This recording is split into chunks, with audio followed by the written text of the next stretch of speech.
Bhojpuri star Khesari Lal Yadav की मुश्किलें बढ़ गई है। उन्हें जेल जाना पड़ सकता है। छपरा के अन्यायिक दंडाधिकारी प्रथम श्रेणी सब विशेष अन्यायिक दंडाधिकारी संजय कुमार सरोज की अदालत ने शत्रुघ्न कुमार उर्फ खेसारी लाल यादव के खिलाफ गैर जमानती वारंट जारी कर दिया है।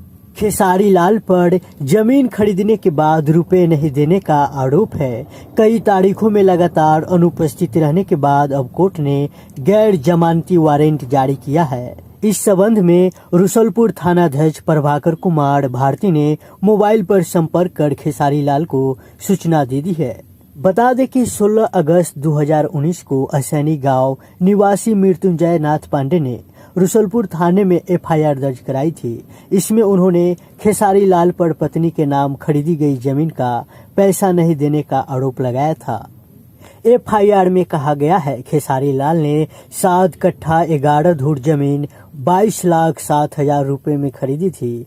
18 लाख रुपए का चेक दिया था जो बाद में बाउंस कर गया।